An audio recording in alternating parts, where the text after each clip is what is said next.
भारी बहुमत से हरिद्वार लोकसभा भाजपा जीतने जा रही है। सवाल है कि देश की जनता क्या चाहती है। आज देश की जनता और विशेषकर युवा वो विकास चाहता है और युवा हमारा बहुत समझदार है, बहुत होशियार है। वो अपना भविष्य मोदी जी में देख रहा है। उत्तराखंड में पहले चरण का चुनाव जो यहाँ पर हो रहा है उसमें सभी 5 की 5 सीटों पर चुनाव हो रहा है। हरिद्वार सीट पर भी यहाँ पर पूर्व मुख्यमंत्री त्रिवेंद्र सिंह रावत बीजेपी के उम्मीदवार हैं। इस वक्त आज तक के साथ बातचीत करने के लिए मौजूद हैं।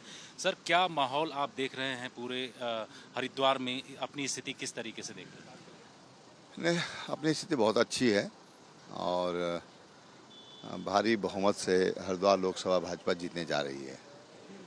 आज जिस तरह का माहौल पूरी लोकसभा में है वो हम ये कह सकते हैं कि वन साइड जैसा माहौल है। और मैं तो ये कहना चाहूँगा कि केवल हरिद्वार नहीं बल्कि उत्तराखंड की 5 लोकसभा सीटें भाजपा भारी बहुमत से जीत के जाएगी। लेकिन सबसे बड़ी बात यह है कि मुद्दे काफ़ी चुनाव से पहले आप लोगों ने कई अलग अलग, चाहे विकास का मुद्दा हो, राष्ट्रवाद मुद्दा हो, मंदिर का मुद्दा हो, ये तमाम मुद्दे उठाए गए। विपक्षी पार्टियों की तरफ से ये भी कहा गया कि इस पर राजनीति की जा रही है मंदिर के मुद्दे को लेकर के। तो क्या आज ये तमाम मुद्दे जनता के बीच में बने रहेंगे? नहीं, अब कांग्रेस क्या कह रही है, विपक्ष क्या कह रहा है, सवाल है कि देश की जनता क्या चाहती है। भारतीय जनता पार्टी ने पूरा चुनाव विकास के मुद्दों पर लड़ा। जो 10 सालों में जो उपलब्धियां जिनको लोगों को सैकड़ों सालों से अपेक्षा थी कि वो पूर्ण होंगे, उनको पूरा किया है। जन अपेक्षाओं को पूरा करने का काम किया है, जन भावनाओं का सम्मान किया है और तमाम ऐसे सुधारात्मक काम किए हैं। 40 से अधिक नीतियां इन 10 सालों में भारत सरकार लाई है। तो भारतीय जनता पार्टी ने अपनी 10 वर्ष की जो केंद्र सरकार की उपलब्धियां हैं उनको लेकर हम जनता के बीच में गए हैं। राज्य सरकार की भी जो 6-7 साल की उपलब्धियां हैं उनको लेकर हम जनता में गए हैं, क्योंकि केंद्र का चुनाव है तो सामान्यतः राष्ट्रीय मुद्दों उसमें ज़्यादा हावी रहते हैं और जनता ने उस चीज़ को समझा है, स्वीकार किया है। राष्ट्रीय मुद्दे की आप बात कर रहे हैं, लेकिन हरीश रावत ये कह रहे हैं कि उनकी प्रतिष्ठा दांव पर लगी हुई है, उनकी सारी निधि दांव पर लगी हुई है। इस तरीके की बात कह करके एक भावुक मैसेज देने की कोशिश। हाँ, देखिए, अब उनके पास यही मुद्दा रह गया है कि वो भावात्मक अपीलें कर रहे हैं।